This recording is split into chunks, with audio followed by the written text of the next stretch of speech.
Natalie Green, a former Republican congressional aide for Rep. Jeff Van Dew, told police she was attacked by three men in a South Jersey nature preserve. She claimed she was tied up with zip ties, slashed across her body, and the phrase TRUMP space WHORE, it's like giving a spelling bee, was carved into her stomach. Investigators say none of this was true. After an extensive and very long investigation, they determined that all these were self-inflicted. According to the federal complaints, she allegedly paid a body modification artist to inflict injuries, which the body modification artist has confirmed with receipts of the transaction. She staged the scene herself and then reported it as a politically motivated assault. She is now charged with making false statements and conspiracy to stage a politically motivated attack. If convicted, she faces up to 10 years in federal prison. No credible report indicates she blamed a specific race. She described three men, not an ethnicity, in every part of this story, as investigators allege, was a fully manufactured hoax. Feels like remember Jussie Smollett? Remember that? Feels as if very, very Juicy Smollett. I don't know if you remember Juicy Smollett. It feels very that. But I want to talk about this because upon reading this is absolutely baffled me. Those are just the known facts. If you just want the known facts of the entire thing, you can give your thoughts about the known facts. Go and get up out of here. If you want to help my GoFundMe, send a top comment. I have a lot of nerve damage right now. That's all there. Now I'm going to give my thoughts. I don't care about the legal framework. She's already got convicted. That's fine and dandy. I want to get into the psychological framework behind the need. The most disturbing part of this fakery is the craving, the raw, unmitigated hunger to just be seen as a victim. I don't really know what that's about. I don't really grasp it. It's been happening more frequently over and over again, where we are witnessing a pathology where victimhood is a currency to be minted, no longer a status to be endured. Very fun. And I imagine it comes from what many would attribute to black fatigue. A lot of people are very fatigued by black people saying, oh, you're a victim? Well, I'm going to prove I'm a victim. So they manufacture this victimhood when black people do get attacked. And they're saying, oh, this is ridiculous. I want to be a voice for the people and show what's going on. It's social capital for the morally bankrupt. A shortcut to relevance for those incapable of earning genuine respect through integrity or accomplishment. This is the logic of the emotional grifter. If you cannot inspire admiration, you will manufacture sympathy. That's how it works. It's disgusting. It's weird. It's strange. Same very people who, when I was going through my cancer, said that I was faking cancer, which was really cool. They said you shaved your head and lost all that weight because you're anorexic. I remember all the taunts I received. Very fun. And I was confused by this because I was a victim to a disease that ravaged my body. I think of this all the time. If you cannot command trust, you will weaponize fear. It is a pathetic, venomous alchemy that transforms personal emptiness into public spectacle. And in the process of doing this disgusting thing, it devalues the currency of every real survivor's pain. It's making their authentic trauma just another item in a marketplace of doubt. Now, for a second, if you would, consider the choreography of this alleged deceit, right? Because she's not charged yet. In the eyes of the law, she is still innocent. So I'm going to say alleged deceit, despite the fact that investigators have fully ruled out this complete hoax. This wasn't a lie blurted out in a moment of panic. This was a whole production. She paid a body artist, did all this extra stuff. It's a lot of work put in this. It involved sourcing a specialist, body mods, and commissioning them to use their craft. But for atrocity theater, it involved procuring zip ties, traveling to a location, and staging a scene of violation.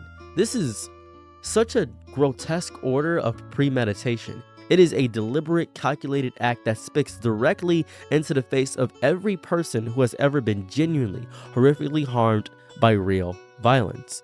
Real victims are met with skepticism, invasive questions, and the humiliation of having their trauma interrogated. All the time. Sucks. I hate every second of it. Why? Because guess what? The well has been poisoned by performances like this. Every fabricated story creates fall out of disbelief. Every lie like this is a brick in the wall that a real victim will one day have to try and speak through.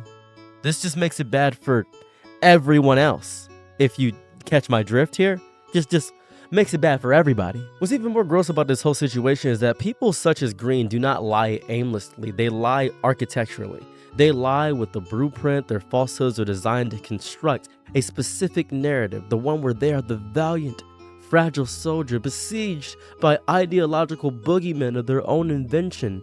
They transformed the brutal, complex arena of politics into a simplistic stage play, casting themselves as the wounded patriot, oh, the brave warrior, the living symbol of their side suffering. It's not activism to do this in any capacity. It's cosplay. The goal is clout, loyalty points, fundraising potential, or simply the narcotic glow of attention. They desire the status of a martyr without having to pay the moral price of actually being a good, honest person. If you want the pity without enduring the authentic pain, you are a disgusting weasel. It's so bad. It's gonna get so bad. Because when someone fakes a hate crime, especially a politically based one, they don't just fool law enforcement. They pollute everybody trying to talk about this. I pity the Republican Party for this, because now this is going to be used as, well, your party's going to fake this forever. When something bad does happen to a Republican, they're going to use this as an example. And I hate that for you guys. I really do. It's going to suck. I don't want this to be on either side. I don't like that it's one side or the other. It's not good for the human brain to put things into a binary like this. It's not good. Because they're going to make the crucial work of tracking genuine political violence immeasurably harder. Sowing distrust within communities, making people look sideways at their neighbors, wondering if a story of pain is just another performance. Another performance. I don't even think black people suffer for real. I don't even think white people suffer for real. And most cynically, they hand a gip-wrap talking point to bad faith actors. You see? They all lie. It's a hoax. Big hoax. Hoax. Hoax. Hoax. What a good word that is. Is that American? Is that English? Doesn't sound English. What's the base root word of hoax? Such a good word. Somebody tell me that. It definitely does not feel as if an English creation. It doesn't. If it is, good on us. Amazing. But hoax is so funny. Reminds me of rendezvous. Or baloney. Baloney's definitely not American. Rendezvous, that's not even close. That's French for sure. Without a shadow of a doubt. The real victim comes forward, right? I say a real victim comes forward, bruised, terrified, and telling the truth. Whole bunch of dismissal mockery. Just accusations of attention seeking. Fake hate crimes ruin everything for everyone. It's nasty. So, to understand why somebody would do this, you gotta possess a level of self-absorption so profound that you believe your own personal drama. That's what you gotta do. You think it warrants some national crisis. You must be so disconnected from the reality of human empathy that you can treat the visceral imagery of violence being hogtied / carved into as mere props for your political theater. You have to be hollow, a walking void, to willingly pay someone to mutilate your own skin. Not out of any personal conviction or some cool scarification thing, but to etch a narrative onto your body that will force the world to finally look at you. This is beyond lying, way beyond lying. This transcends it. This is pathological narcissism. It's nasty. It's very nasty. We are cultivating a culture where victimhood is not a circumstance to overcome. We are cultivating a culture where victimhood is just regular. It's going to be a falsehood, a narrative. It's nasty. It's just a way to get more political points. The spotlight, it is not justice they seek. It's something more proportionate to followers or something stupid. It's so bad that victimhood has been commodified into a brand strategy. And what she alleged was so crazy, so wild. As soon as I heard, I thought, man, Juicy Smoulier turned into a different race. This is crazy. I think this case, whatever this turns out to be, must serve as a cold splash of water on the political consciousness. This isn't about right or left on this one. This is about the fundamental boundary between reality and fantasy, between truth and manipulation. When an individual invents an act of violence for personal or political gain, they poison it for everybody. Whether you're a good Republican or a good Democrat, it's all poison because of people such as this. I don't want this bad actor to be a representative of anybody in the Republican narrative. I don't want that to be a real reality. The very least we can do, the absolute bare minimum, is to stop, even for a moment, rewarding these theatrics with the oxygen of outrage. We must demand real, unflinching accountability for those who treat victimhood as a costume they can don whenever they feel the audience, well, they want attention, right? They want attention. I think I was going to say the audience leaving them is what I was going to say. Something around that range. I was going to say something like that. My brain had a thought, but it immediately left.